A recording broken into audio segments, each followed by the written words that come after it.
This is More Than Reality podcast, where we dive into all things faith, family, and marriage and share that there is so much more than the reality that you see on the surface. Welcome to More Than Reality with Adam and Danielle Busby. Hello. Howdy. Howdy, y'all. As those from Texas say. Rodeo's over. Oh yeah, rodeo season is over. I feel like it went by really fast, but... we left for spring break, Oh, that's right. At the tail end of it. So we were gone that whole last week. Yeah. We didn't even take the girls this year, which was kind of sad, but... Yeah, we always take them to about it. The livestock show and stuff, because that's always the fun part. Yeah. They get to go around and see all the animals and do the petting zoos and all that. Still one of my favorite memories. See the baby animals being born. From last year when it's on one of the It's a Buzzworld videos where all those babies were being born. Yeah. And Ron's like, I'm hungry. Yeah. They have this section birthing over in the center. corner. It's a birthing center. So it's animals that are right on the verge of giving birth. They move them or giving birth. They move them into the birthing center so you can actually see it live. Yeah. And there's live feed cameras and then there's they'll post these dry erase boards up front. And then they'll put the names and the weights and all the stats and of the babies. How old the baby is. It could be 20 minutes or 1 hour or 1 day or whatever. We've been there. The babies are just hours old. Yeah. Yeah. Well, this one, literally fresh. there was a birth of a cow and we were literally watching it. And Riley's going, I'm hungry in the video. And I was like, we're going to get food after this. And then she sees this baby cow and she's like, I'm going to eat it. So I was just like, Riley, don't say that. My kids are carnivores. For sure. In this family. Yeah. Yeah. So this is episode 27.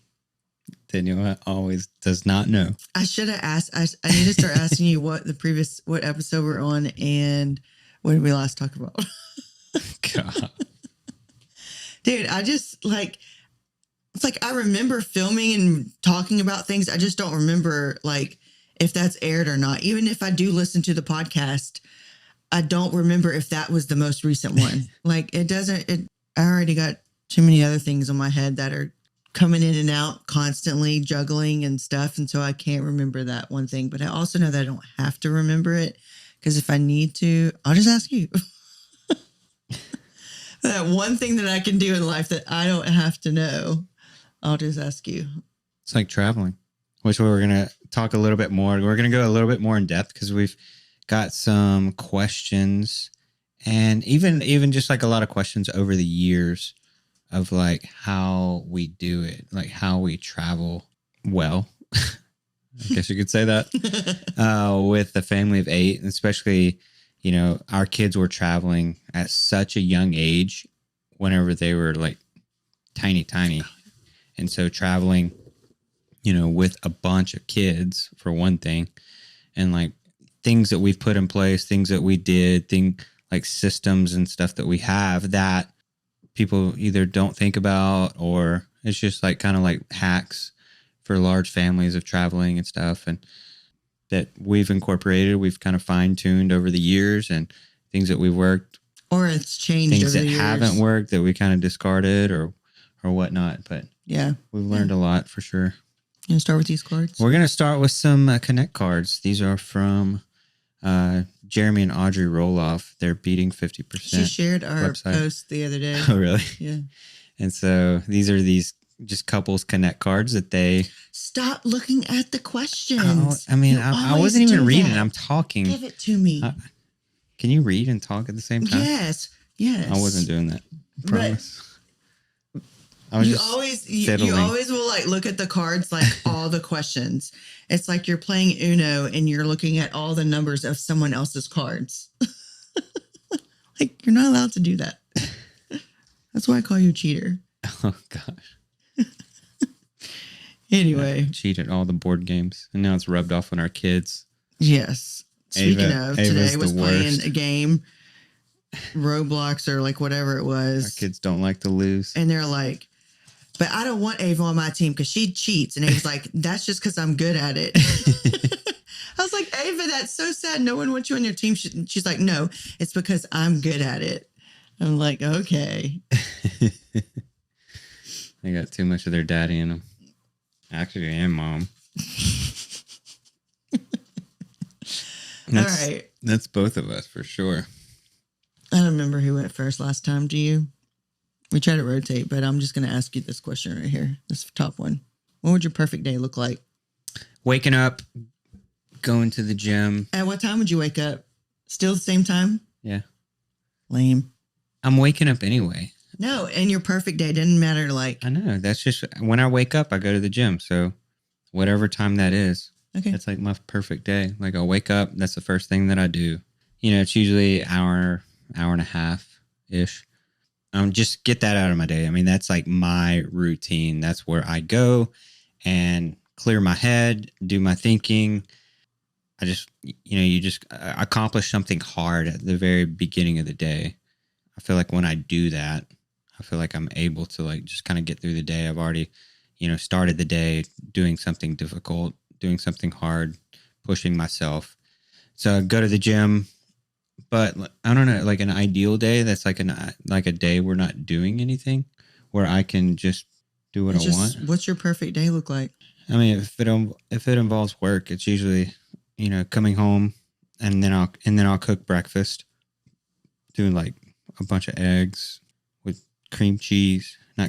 cottage cheese, like open my Bible or my Bible app or whatever, do like my quiet time or whatever. After that, I don't know, like after that, I mean, it's usually, it's not what's your day look like. It's what is your perfect day? What would be your perfect day? My perfect day. I mean, my perfect day would be like going like outside and doing something, being in nature. Perfect scenario is like places with scenery, which we don't really have here in Houston, which kind of sucks. It's like flat and boring here. But just to go, I mean, I would say my perfect day would be like in a place like where I spent my 40th, Zion National Park, or like something cool like that, just to, just experience nature, experience the beauty of nature, out there in nature, doing an activity. And like preferably like spending it with like people that I love, like with my family or close friends. I mean, that's like my perfect day. Perfect. That's the question. Yeah. Your turn. I'm not going to pull right off on the top. I'm going to pull out of the middle. What was the worst pain you've ever experienced? What was the worst pain you've ever experienced? Physical or yeah, I don't know. Emotional? Physical pain, I definitely can remember that. I said the F word quite a few times in the doctor's office. You don't remember that? That would definitely be my most physical pain. I have a high tolerance for pain. I had a hematoma. Do you remember this? And it, like a blood vessel popped in an area that's not quite so friendly. Or let's just say private. And it, like a blood vessel popped. This was like post-Quints. Yes. And I don't even know how to describe it. I don't want to use hand motions either. Put your hands down, Danielle. Obviously, I'm talking. Like this. No, don't do like that. I'm obviously talking about the female anatomy area. So there was an issue in that area, and a hematoma like came and it like ruptured and caused like the skin to like exposed, and then it just was super painful. And so I kept saying like something's wrong. And I remember going back to my doctor and being like, this hurts. It doesn't feel good. Like something's off. And come to find out, that spot where it ruptured and like split my skin open was starting to get like infected. And to fix that, to stop it, they had to cauterize it. I've never experienced any pain like that ever. So what they had to do first was numb it.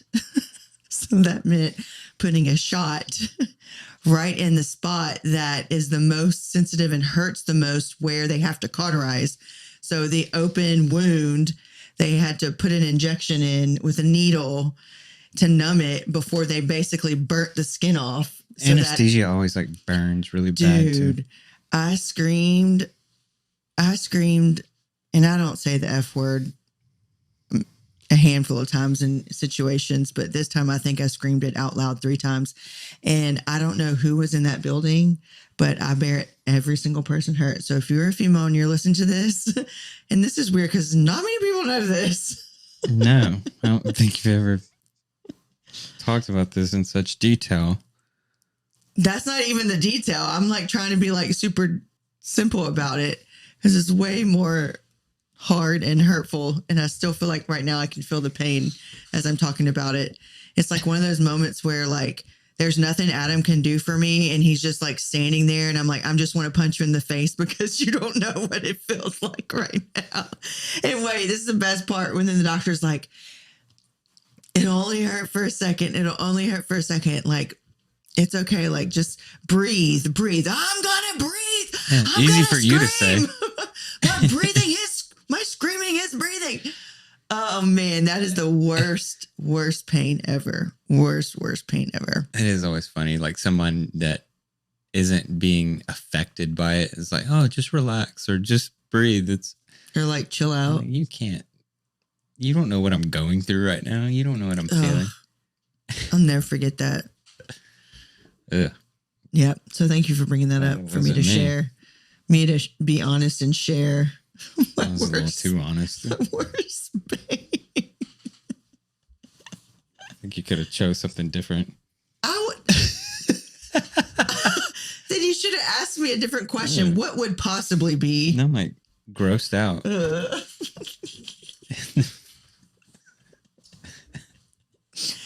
Sorry, guys. I could go on too, and I can't. Let me tell a funny part. Please. It might not be funny to everybody else, but it's funny to me. So my best friend is in like the medical field, and Priscilla treat radiation for chemo as chemo cancer patients.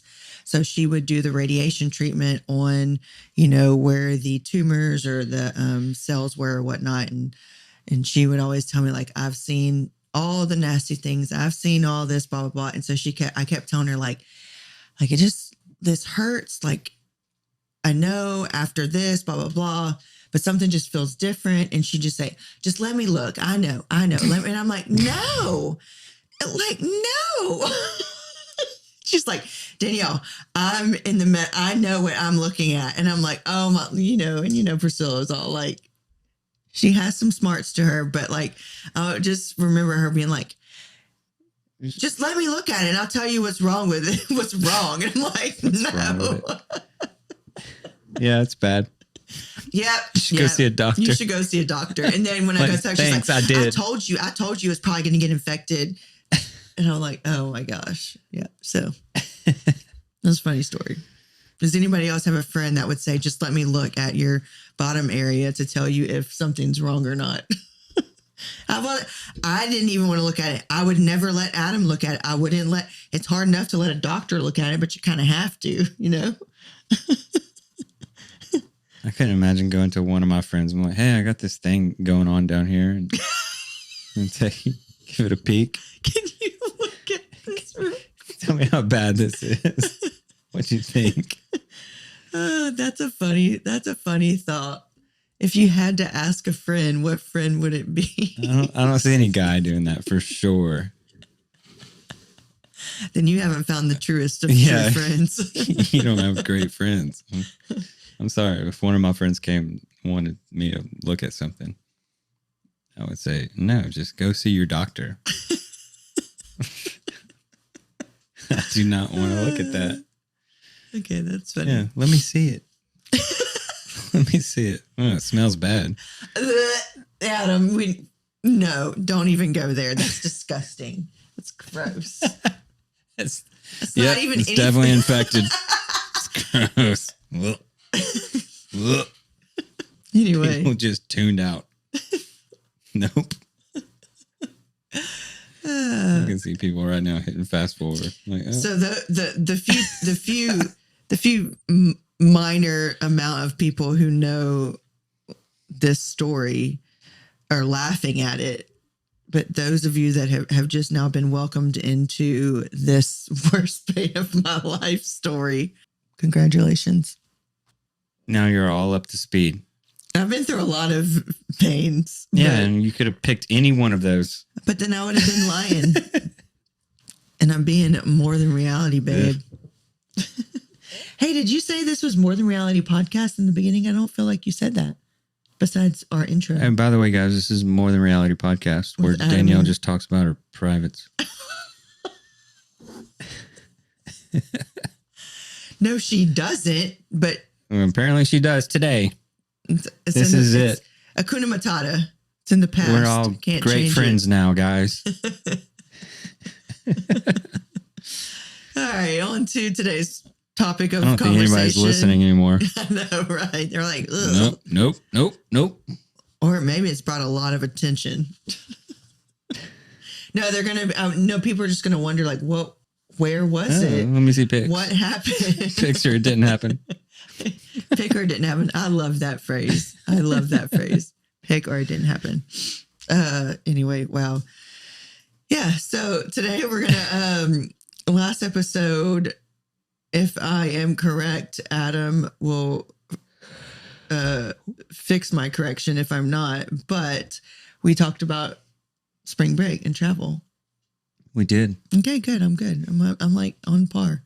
But today I thought we would talk about like experiences with travel and possibly like some tips and tricks and like what's hard, what's like as a family of our size, or just things that we've kind of just have adjusted to or have learned along the way to give advice or to share some insight that could possibly help you and your families as you travel. So I think we're going to start off with, what's the hardest part about traveling as a family of 8?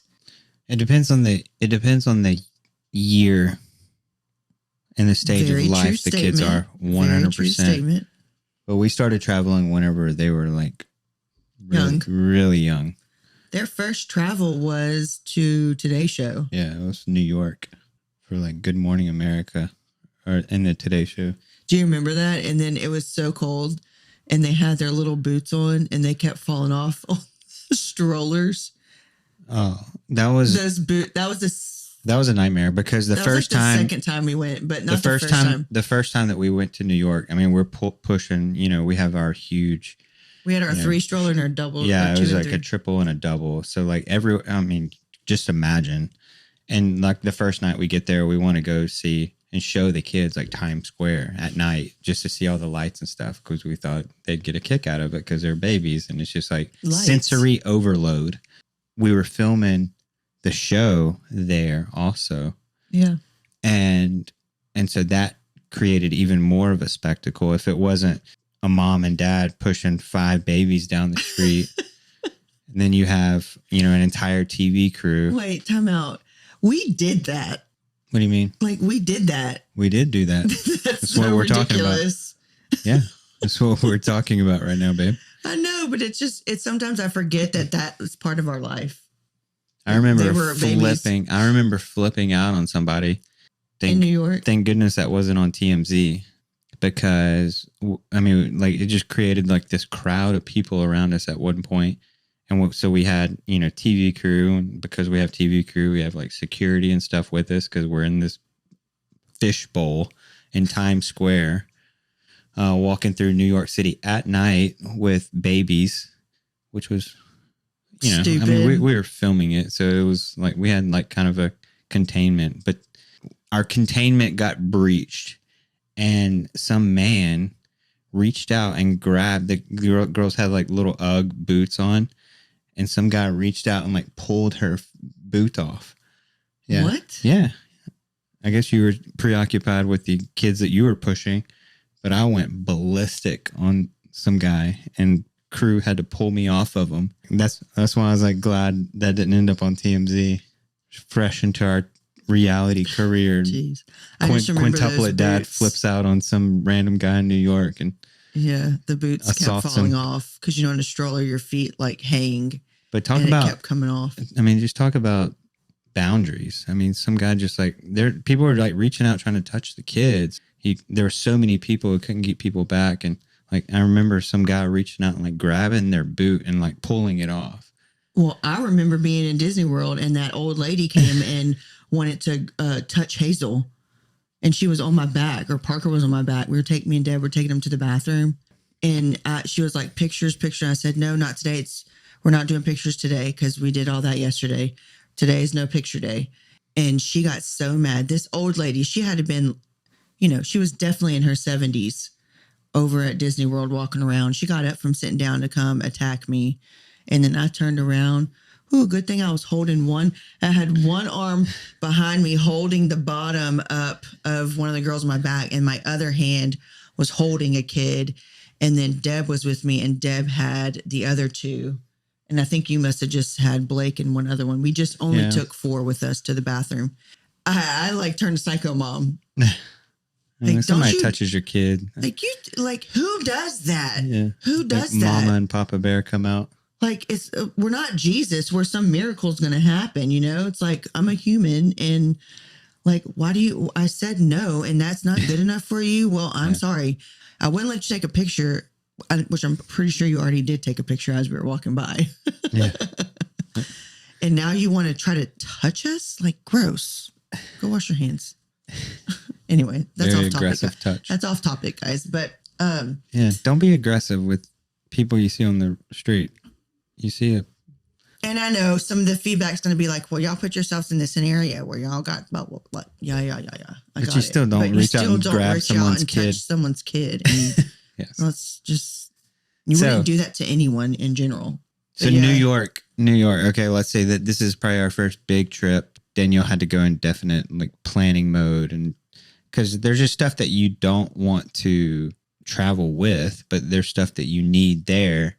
And like, how does that happen? And, we found multiple services that, you could rent like pack and plays and whatnot, and car seats and stuff. So it was like they're ready for us when we got there. So just imagine us with 5 babies that all need car seats. Like, how do you even just travel with that and like lug that through a airport and all this kind of stuff with your luggage? And so we opted to rent once we got there. And that's what we did a lot of our trips. A lot of trips, yeah. We found a service that was there in the city, and we rented those items. Yeah. And the only requirement that they had was that you had to put you were allowed to rent the car seat and put it in. We always had like some type like mini, not minivan, but like the mini Sprinter vans, or a Sprinter van. And they just required that we buckle the seats in. Yeah. Like they're buckled. not. They weren't liable too for much that, liability. but whatever. But that kind of was going to be on one of my like tips thing, is like, it's hard to travel as a family of 8. A lot has changed since they were all babies and in car seats, but renting and finding companies that can help out. So you are not having to there's no way that we could travel with a family of 8 with 5 babies having to be in strollers, with five car seats, and Blake at the time in a booster seat, with all the luggage that was required for a family of 8 as babies, meaning you need diapers, just so much stuff. I mean, a lot's changed over the years with like Shipt and DoorDash and like all these things that you could now like plan. And so they're there waiting at the hotel for you or whatnot. Yeah. But one of the tips I was going to talk about later is, ask about those things. I think the average size family who might have maybe 1 or 2 in a car seat, now they have where you can actually like wheel your baby's car seat with them in the car seat in the airport. Like, it's just like it attached onto like a dolly in a sense, which that's cool. But like we would not even be feasible to do that, And so there are things that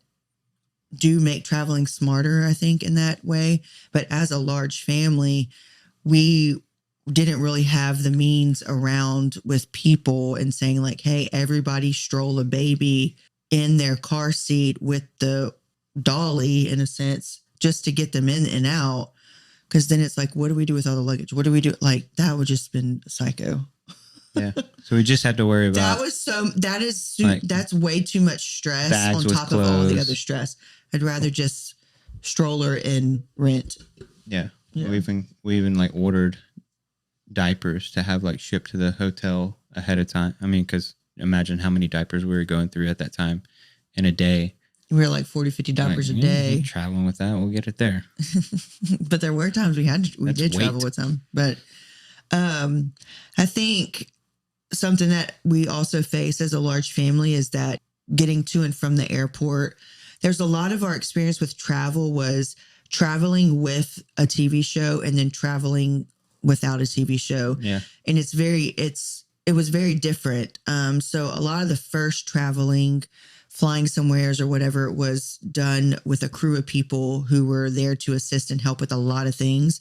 But traveling on our own without that, you know, something as simple as getting to the airport, driving to the airport, parking, and getting on the airplane, like you have to plan that out because our van doesn't fit in a parking garage. So you can't bring that van, or you need to go do the far away park, which then means you get your family of 8 and all the luggage on the little bus, off the bus. So now you're planning an extra hour and a half to get there just to park. So there's so many tiny logistic things that are just a little bit more difficult. I mean, we can't Uber. It would be multiple Ubers just to get us there with the luggage. But something as simple as like just driving to the airport to park to get to the airport is complicated for us. And that's anywhere that you're going to park literally downtown. We have to find a street to park on because a van doesn't fit in a parking garage. We have a high top van and there's mostly garages downtown. There's rules on airplane, like airlines, you know, about how I think there was a big thing about this going around on the media about a mom getting kicked off the airplane because she had 3 little ones. And the rule is like 2 to 1. Yeah. So you're only, if they're under age 3, I think. Like a parent or guardian or something like that has to sit in an aisle or in a row with. You can't just put like one of your kids off with a stranger. No, this was a mom with a baby and 2 little girls. Yeah. In the seat. So she was on the 3 seats with them, but she was a 1 to 3. And they're telling her she had to get off. Anyways, that's not what we're talking about. But I feel that. I feel that pressure. Like when the girls were younger, and this goes all back into the babysitter nanny drama stuff, but we had to bring extra people with us because we had to have hands and people to sit on the seats with the kids. Yeah. So I can sit with 2. Adam can sit with 2. We always had to have one other person to be able to sit with the other 2. Now they're old enough where they can do 3 and 3 and then us behind them. Yeah. It's usually like Blake sits with 1 Quint. No, like, Blake sits with 2 Quints because nobody wants to sit by a stranger. Sure. It's usually you. Yeah. I'm usually with like a Quint and a stranger. Yeah. Usually in the middle seat too. I always get stuck in the middle. I'm like, why did I do this? Because I can't stand. Because usually on an airplane, like I'm trying to like do some work or whatever, and then I'm like stuck in the middle, like trying to work. At least I have like a little beside me where I can kind of encroach on their territory. Yeah, and most of the times you would be on the lane and the little in the middle, but the time at kids, they want the window. Yeah. But I got to have the air. Unless I'm like extremely exhausted and I know I need a nap, I'm going to take the window. Otherwise, I want the aisle because I feel like I can breathe. That's just like me. Like I know how much the kids love traveling. And so like whenever I'm sitting with one, they always want to sit by the window just so they can look and they're curious and stuff. And they don't get to travel as much as I do. I always let them have the window. And so then I'm always stuck in the middle. Something that prepping and packing for trips is a lot of like planning and stress, but I love that kind of stuff. You're weird. I used to pack all the kids, like combine all their suitcases, and now they're at an age where they're like, they want their own, they want to pack their own, like they want that. So that's kind of like 2 different phases like we've gone through where I'm kind of like would lay everything out. And I still do to kind of plan, because that helps knowing, this goes back to like also another tip is when you're planning your trips as a large family or just planning a family trip, if you can plan out your itinerary and know what day you're doing what, it really helps you plan what outfits you need if you care about that. Today is really a swimsuit day. So like Monday is all swimsuit with the cover up and like, maybe something for dinner versus just putting like, oh, we're there for 5 days. So I need 5 PJs. I need 5 outfits. I need 5. It was so helpful to just be like, okay, this is our week. This is what we're doing. This is the day we're doing what. And when they were smaller, and we always had, Deb with us, or my mom would go at times, or your parents would come at time, or Darby would come at times, like whoever it was, or Taylor would come at, like whoever it was never just like me or you helping prepare to get out the hotel room. So it really was helpful to be like, hey, Olivia, Ziploc bag, Olivia, Monday. Yeah. Here's her whole outfit. It would either her be a bow. Ziploc or like a space bag where you can like get all the air out of it and make it really like when they were all tight. like in the same outfit for that day, it was like, it would go like in one of those like airtight bags or whatever, and it'd be like Monday. And then you just pull that out, and that's the only thing you had to get out for the whole bag. Yeah. So if somebody's helping you or your husband that isn't really aware of what we're doing or whatever. Care what the kids are going to look like. Olivia, Monday, grab the bag. Yeah. So it helps. Simple. It helps your husband. So when you're like, I'm going to take a shower, get them dressed, grab the Monday bag, super helpful, super helpful. Yeah. And this is what I'm saying. It takes a lot of more prep time, but things can run so much smoother the more you prep. The more you prep, the easier things will be, and the more quote unquote free time. Yeah. There's never a free time, but free time that you can have instead of wasting time being like, what are we wearing today? What are we doing today? Like, you got to plan that stuff out. What else is like those main, like hard things with like large family? What else? Like the parking, that transportation, and like those things are always hard. The first thing that came on my mind was the amount of just stuff that we need. Like once we get there with like whenever the kids were really small, it was the pack and plays and, the big bulky items that whenever we're traveling with so many, like or we just even if we drove to like Lake Charles with the 6 kids, it was like your parents had like 1 or 2 swing, like bouncy things. So it's like, okay, well, we need to pack these amount of pack and plays. We need to pack 2 or 3 bouncies. We need some bumbos. We need like, do you remember just to go?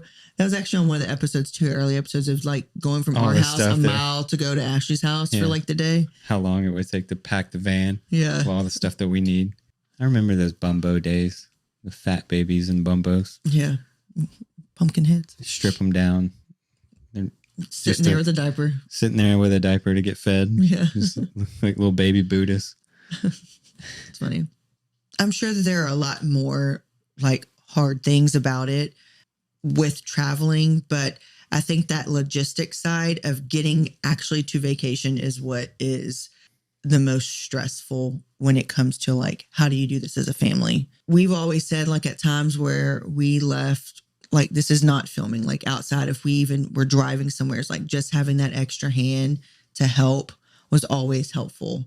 Like if Darby would come with us during XYZ, like San Antonio or Splashway, or like just to have that, because that really goes into a lot of other topics on the list today. But sometimes you just need an extra hand. And sometimes that can be your mom. Sometimes that could be your sister. Sometimes that could be your friend. Like that's beneficial. That's beneficial. So you cover their food, you cover their cost, whatever that's going to take for them to just come have fun with you. And, if it's nanny babysitters or like whatever you're taking, like obviously you work out how you're going to handle that. But caring for them as they're like another child while they're there helping you is definitely the thing you have to do. How do we balance activities? Like all the things that kids want to do. So like, as we look back at like all the vacations that our kids have been overly blessed to be able to experience a lot of vacations, how do we balance like all the things they all want to do? And this kind of really applies to like day in the life of us. Like there's always something someone else wants to do and someone else wants to do what other one's not doing. And, you know, but like when you're on vacation, how do you think we balance? We're at the water park. Yeah. We're always outnumbered. So it's always a challenge. But I mean, it's really just communication with them early on about like what you want to do. Just set expectations. Like, hey, these are the things, just so they know, like, these are the things that we're going to be doing. For one thing, to be like prepare them. yeah, that's good. I mean, we found that out with like Parker, and like she had like a lot of attachment. I mean, some would call it anxiety, you know, early on, and which we ended up seeking like not medical, like, No, just Yeah. like, it's not medical. It Yeah, was it's not just medical. like occupation therapy. yeah, occupational therapist, just about like, how do we work through this? How do we, you know, set her up for success whenever she does like feel like that, or to, And two, how do us as parents, what do we need to be doing differently, or Yeah. how do we help? Because and yeah, because we were always on the go. And so, you know, it was just always like a different, I remember, you know, for the first few years of Parker's life, I mean, I felt like she was just glued to my hip constantly. Like even like going back and sharing photos, everybody's like, why do you have so many pictures of Parker? Like, well, because she was attached to me. Yeah. So it was just so easy because she's always there and she's just like looking at me. So it was always like easy to get photos of Parker. Yeah. And so I'm always like, either I have her in my hand or she's just like right there on me constantly. And, you know, that just took communication and preparing her for what we were going to be doing and talking to her through it. She is mentally prepared going into whatever situation that is ahead of time. Yeah. And all kids are always excited about vacation and the things that they're going to get to do. But that's good that you brought that up, because that is a very important step. Like, just for instance, like on the drive going to a water park, like say you're at a hotel and you're driving to wherever activity you're going to be, you know, we're 2 to 6, 2 parents, 6 kids. So we always have to have the conversation like, listen, some of y'all are going to want to do certain rides that the others ones don't want to do. We're going to have to rotate. We have to take turns riding with mommy and daddy or whatever, making sure to like prep that before, even though they know that's because that's our life. Even though they might know that, it's still good to remind them, because we all forget, because our excitement takes over, emotions take over, whatever scenario it is. But that's a good point. Yeah. And so, you know, say going to like a water park or a theme park or, you know, something of that sort. I mean, there's going to be things that all the kids want to do, and then some things that some of the kids want to do. And so you kind of just look at, you know, all the available options of like what you can do. And then, you know, once you know what kids want to do what, or what kids don't want to do certain things, then it's, you know, a conversation between me and you of like, okay, we're going to do these things as a family, but then, you know, you may just take two or three of them to like the splash pad area for an hour and just let them like play on the little slides and the lily pads and stuff, while I take, you know, a few of the other ones across the park and we like do some other things together, a little bit more adventurous stuff that the other kids don't want to do. And then you just regroup at a certain time, or, you know, we have either a table or a cabana somewhere where we just regroup and then we go do something again as a family. And so everybody doesn't really miss a beat. You know, they're all still having fun and engaged through the whole time, not just, okay, well, we just have to sit here a while because they want to go do this, or the other kids just completely miss out on something because, you know, the entire group doesn't want to do that thing. Yeah. And I'd say that we don't want to make vacation and these experiences boring or not joyful for the kids who are not in the moment of participating in that activity because they don't want to, they don't like it, like whatever. So like roller coasters, for instance, like I don't like roller coasters. They give me vertigo. I get sick from them. I'll throw up. And we're about half and half, where some of them want to ride and some of them don't. So like, for instance, when we were at, you know, SeaWorld, and you and Blake and Ava and me, Blake and Ava, went and rode a roller coaster. The other ones, like Parker and Riley, get sick like I do. And Olivia just didn't want to. Yeah. She just didn't want to ride I was it. actually surprised Hazel didn't go. And Hazel, 'Cause yes. Hazel is like Hazel loves roller coasters. yeah. She was having too much fun counting how many jorts do we see. She counted like 200 and something people walking around in jorts, which is ridiculous. She has a thing where she can't stand jorts, but she thinks they're funny and they gross her out. But in that moment, it's like Adam and the Blake and Ava are going to like go get in line and like whatever. They're going to go ride the ride. So I'm going to take the girls to do something besides we just pity and sit here. Oh, we're not, like no one wants that. But there is a part of time where it's like, hey guys, how about we get some popcorn and just like sit down for a minute, because it's okay to have a little bit of a break, because sometimes kids do need to slow down so that their energy can replenish, right? Or they need a snack. Mm-hmm. Riley's life changed once she got a snack that day. Yeah. But that's what I was going to say is like, sometimes it's like, oh, if we're right here before we go walk across the whole park, well, let's wait for daddy and them to ride the roller coaster. Let's get a snack and we'll just like chill right here. Come up with something like, let's count how many people are wearing purple. Let's count how many people are wearing jorts, like we just try to do fun things. They were, playing I Spy or wanted to run up and down the hill. Like there's still entertainment that you can provide in downtime with those things. And we have to divide and conquer at times, especially whenever we're outnumbered. So it's a big part of travel. Yeah.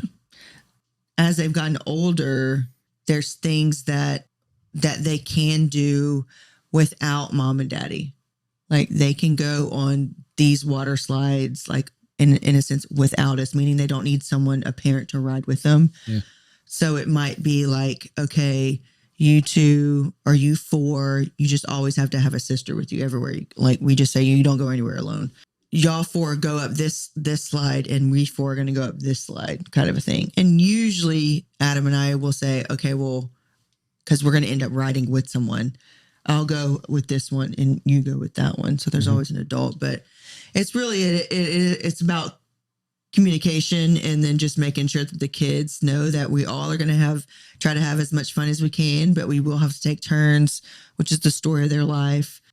I would say that they learned how to have patience early on, but they don't have patience, but their learning of patience is different because they've always had to be patient, they always had to be like one of the fifth. Yeah. And I think that's probably a part of just like preparing your kids early on. Like, I feel like kids these days are like overstimulated where they constantly have to be engaged in something, which leads to a bunch of other problems. And it's good for your kids to be bored, like at the house. Let them use their imagination. Like, instead of just letting them sit in front of the TV or letting them sit on a device or whatever, limit the time and let them be bored, because then they'll, it spurs imagination and it spurs like going outside and just doing. That's what we say when our kids say there's nothing to do, we're bored. It's like, go outside. Yeah. Just go outside. You'll figure something out. Figure something out. And they always do. Yeah. Yeah. But it's good to let your kids be bored so that they can, cultivate that imagination and just using that side of their brain so that, in situations where, they may need downtime on a trip or something like that, they're a little bit more set up for success because, I can figure out something fun to do without constantly like mom and dad having to be on top and like feeding me activities or like bringing me here, bringing me there. And like, then you have like breakdowns of kids that just want to do stuff. And so just like preparing your kid to be prepared for boredness. That starts at the home. That's not, you don't just fire that up on the middle of a trip, it takes time to like cultivate that in your kids, but it's something very useful for parents, because especially kids nowadays, they don't want to go outside. They would just want to be like on a device or watch TV or whatever. And like kids need activity, like just out and just to cultivate their imagination. Yeah. Traveling tips kind of already shared quite a bit of some of the ones that were on my list, like, the packing tips about like packing for daily, knowing your schedule, knowing what you're going to be doing. And so what does that day's attire require? Pack by day. Use the Ziploc. They used to make them where you had to use like a vacuum seal, but now they make the ones where you can roll and airtight them, or like what are those bags that we have? They're not the plastic Ziploc, but they're like packing cubes. Packing cubes. That's what packing cubes are huge. Mm-hmm. Like those are amazing, which will help you fit more in what you need. Just depends. Like packing cubes can be bulky or add to weight or whatever. I mean, like a Space Saver bag is a little bit thinner and less cumbersome. Yeah. When the kids were younger, something that I swore I'd never leave the house with when we were traveling, if that was on an airplane, was like pouches, like applesauce pouch, something that the kids, because their ears, you don't physically know when their ears are getting to that tight and pressure. I mean, now the kids can tell us that, but applesauce or like yogurt, like the pouches, something that they can like suck and swallow on. But Dum Dum suckers we carried, like I would go get like the big bag, and you have to be careful about the Dum Dum suckers too. So making sure that your kids are old enough to have that, but something that they didn't last a long time. It wasn't this big like blow pop or whatever, those Tootsie Pop or whatever it is. Something that they could suck on to help them like swallow and like clear their ears. Something that and takes stuff. A little bit less than 1,000 licks. And it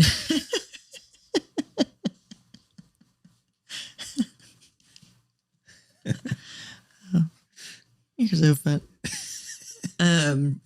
But that was honestly like we always had them in like the diaper bag.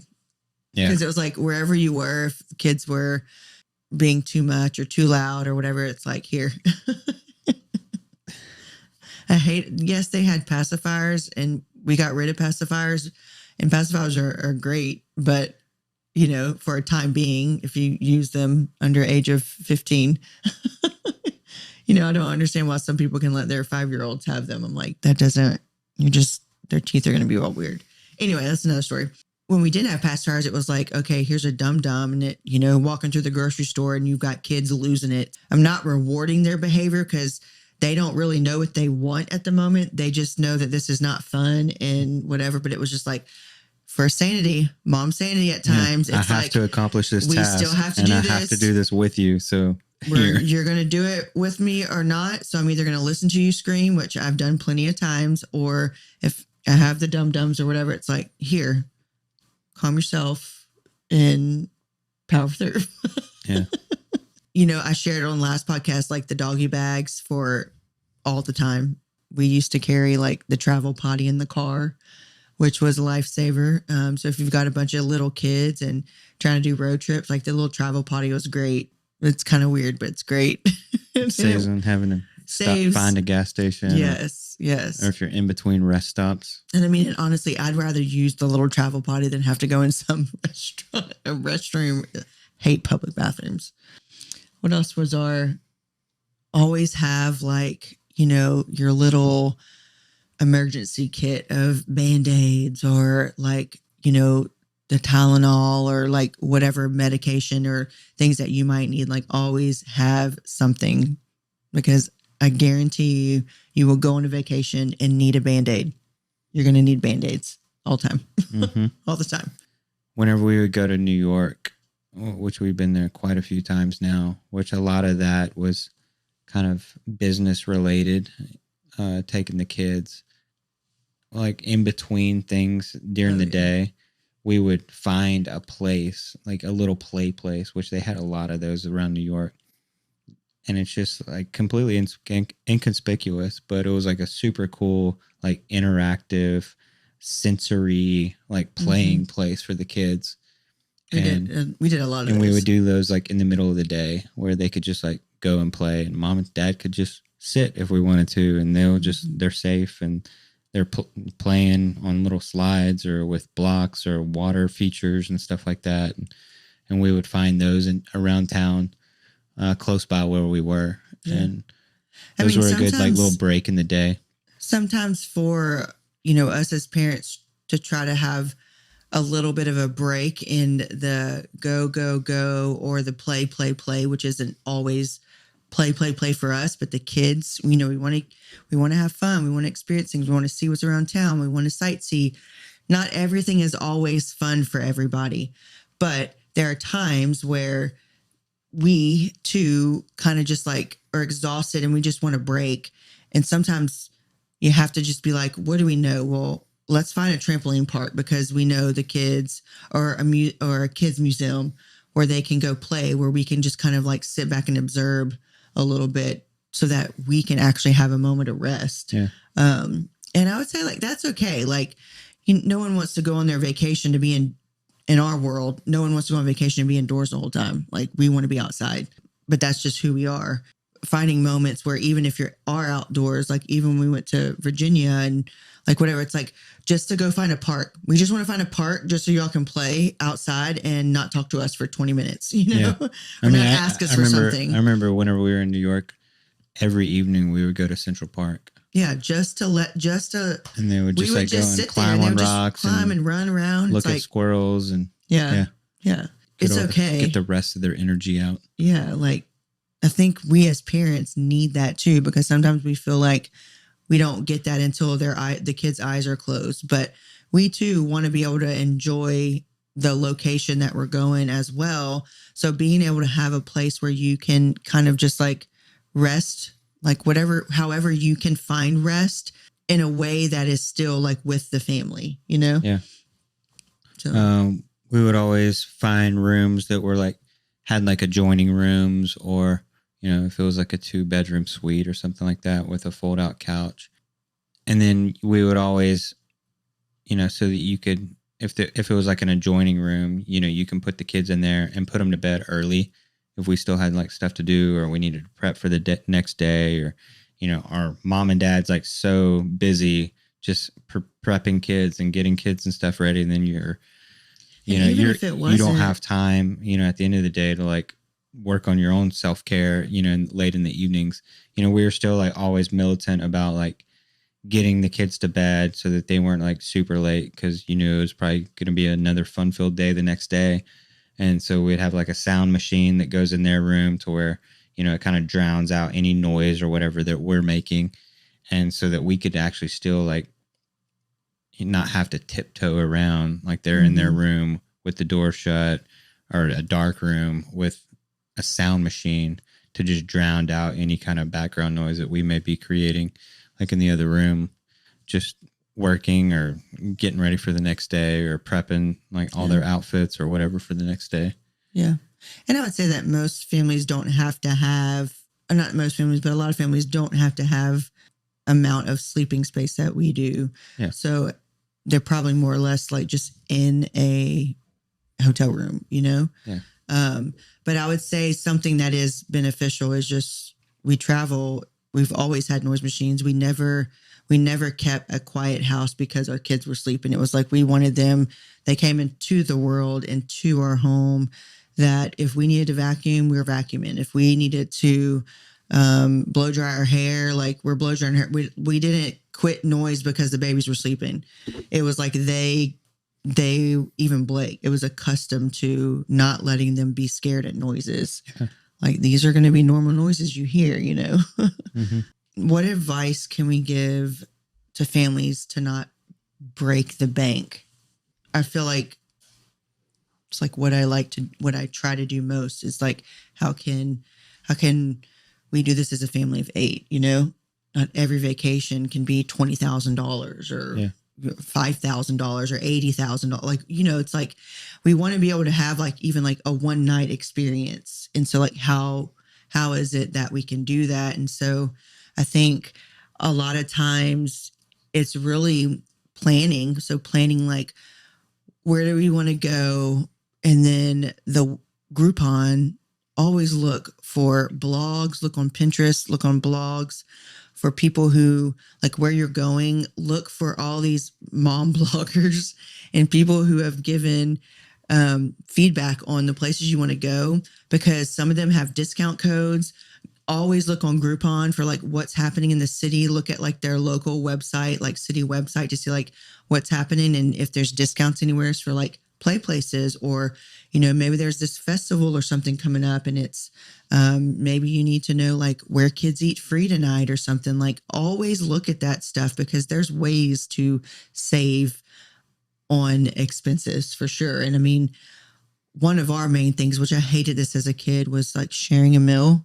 When my mom would make us share a meal, it was like, it's like, no, I want my own. I don't want to share. But I know you ain't going to eat it, but a half of that. So you're going to share with a sister, Yeah. like things like that.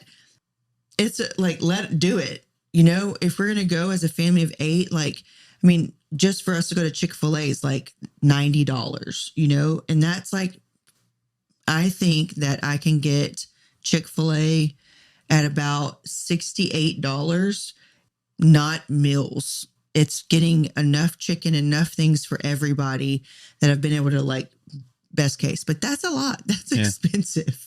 So it's like, that's just one lunch, And so if we say it's usually $100 anywhere we're going to have a bite to eat somewhere, fast food or whatever, let them share. So how do you do that? If you're at dinner, who wants quesadillas? You two are going to share quesadillas. If you know how much they eat, just add like maybe a side salad or a side of mac and cheese or a side of something instead of like a whole meal that you're not going to be able to take back to your hotel room because you don't have any other way to eat it. So be mindful of food, because I feel like food is the most expensive, is one of those expensive things. Or if you're lucky, get a hotel room that does have a refrigerator and a way to heat stuff up. Yes, and that's actually part of the tip. Well, whenever we were in Florida, we got this.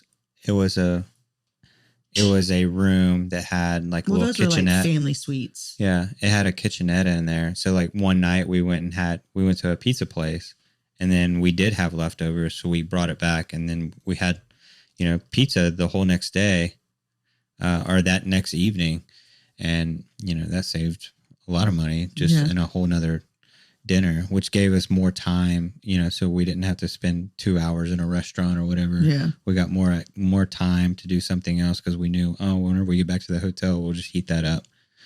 Yeah. And I think that too is another tip, is that you can always ask your hotels, do they have refrigerators? Do they have microwaves? Even if they don't have them in stock in the room, you can always ask, and sometimes they can just put one in there for your stay. Mm-hmm. That goes along with asking for pack and plays. Sometimes hotels, depending on like hotels and resorts that you stay at, I learned this going to Florida. Some hotels around like Orlando and stuff already allow like fast passes for like Disney World. Like it'll come with your stay. Like if you're going to Disney World, you can ask in the hotel. Sometimes they have like fast passes that will just give you because you're staying at their hotel. So there's never a wrong like question, or it's never bad to ask for a discount or to ask for a coupon or whatever, because you never know if someone's going to have it. And why not? Why not? Why not ask? And the magical phrase is, what are the chances? Yeah. What are the chances? What are the chances you can do this? Or what are the chances you can upgrade this? Or what are the chances, instead of just say, hey, can you do this for me? Or blah, blah, blah. Or I need, or whatever. People are a lot more willing to help you whenever you're like, oh, what are the chances you could do this? Yeah. Like even like waters, like a lot of hotels will maybe put like one bottle, but if you just ask like, would it be possible if I could get 2 extra waters tonight? Like just ask instead of paying $6 a water bottle, whatever. I think we're going to end this last little thought on vacation and traveling and tips and stuff with how to make vacations more meaningful. But I also wanted to how to make them more meaningful, but also if there was any funny stories or funny times that we remember over these last like 10 to 14 years. I think more meaningful, and like we've at times like we'll do something that's like an experience or whatever, or something that your kids will enjoy, that is more of like a family activity to where like you're engaging with your kids in that activity instead of just like sitting there experiencing something, like you're actually doing something with them. It always tends to be a little bit more beneficial and a little bit more meaningful. So engaging with the playtime. And usually, like, you know, whenever you're just getting feedback from your kids, it's like, oh, like, what was your high point of the trip? It usually always goes back to those very simple things. Yeah. Instead of like, oh, well, this one thing that we paid the most money for, like, that usually wasn't even on the top of their list. Yeah. It was like, oh, whenever we got to do this together. Yeah. So You know? we always do. I mean, this is part of just like our everyday kind of like routine of like conversations with the kids. But on vacation too, we try to, no, we don't try. Like we always have the conversation of like, what was your favorite activity today? What was your favorite thing you did today? What did you enjoy the most today? You know, and then it might be at breakfast if we didn't get to it at dinner. But it's always talked about day to day. And then at the end, you know, wrapping it all up, or maybe it's the last dinner of the night, or if we have a longer time to get to where we're going home, we might do it over breakfast. So like, what was your favorite 3 things out of the whole entire trip? The places we went, you know, what would you like to do more of? And this really kind of just engages them to really make them think like, what did they enjoy the most versus it just being like, oh, they did it. And it helps kind of like plan for like, what are things that we actually enjoy doing as a family and what can we do again? You know, where do we want to go next? Because that's what I'm always thinking is, okay, well, this was fun. We love this and this. Let's think about the next vacation. Yeah. Yeah, for sure. But I love that. I love that being in moment and playing in the activities, engaging with the kids, and then actually asking them like, what is it that was your favorite today? And what did you enjoy the most? Sometimes you can bring those things in deeper conversations and say like, do it kind of like pinpoint it, you know, what did you do with Hazel today that was your favorite? Or what did you do with Daddy that was your favorite? Because I do this in the car rides on the way to school or the bus stop or whatever. It's like, okay, we're going to be kind today. I want everybody to remember one thing. You're going to be kind today to someone at school, and I'm going to ask you about it after school. And, you know, just little bitty things to kind of like mold into their head that they're not just here to be spoiled. Let them be taking it in and reflecting on a way to think like, wow, I'm so appreciative for the fact that we got to do this, because I also tell them things that like, you know, this is something we want to be thankful for. We're thankful that we get this opportunity to come do this as a family and be able to have this experience because, you know, I didn't grow up having experiences like this and being able to go on vacations and this. So like, we are so thankful that, you know, God's placed us in, you know, a time where we're able to do this. And so values, just instilling like values of like, what is the real takeaway from going on? Like, what is the purpose of vacation? To just go have fun? Like, of course it's to have fun, but we really want to bond. We want to have fun together, but take away like some meaningful things that you're going to remember and they will remember, you know? Another cool, like really cheap, fun thing to like engage with your kids with, we discovered, and it wasn't very long ago, was geocaching. And it's like they have, you know, there's an app that you can like download and it's got all these like hidden spots. Like, I still don't understand it all, but it's so weird. And it gives you like the GPS coordinates or whatever, but like it's like little treasure hunts for the kids. And like they're pretty much in every city. They're just like these little hidden locations where they can like go and find this one thing. And it's like something to accomplish while they're there. And it doesn't really involve any money. Like you're just like on a treasure hunt and just trying to find like, oh, what did people leave behind here? And, you know, it's always like super fun and they always get a kick out of it. And it's always, I mean, even if like they open up a can and there's like hardly anything in there and they're like, oh, this one was, you know, a dud, but they still had a fun experience trying to find it. Yeah. Yeah. And it didn't cost anything. Yeah. So, and those are everywhere. Yeah. We do dinners in restaurants to kind of like, keep the table under control or whatnot is, trying, we play telephone a lot. I think we've shared a lot of that on our stories over the years. We always play telephone, which means when the first person starts a statement or like a sentence, and you whisper it and it goes all the way around, and the person who is last has to say it out loud, and you have to see if it got through the telephone correctly. We'll play games, dots, or on the kid papers, or Tic-tac-toe. Tic-tac-toe. How many times can we play tic-tac-toe? Okay. But it is, you got to engage with them.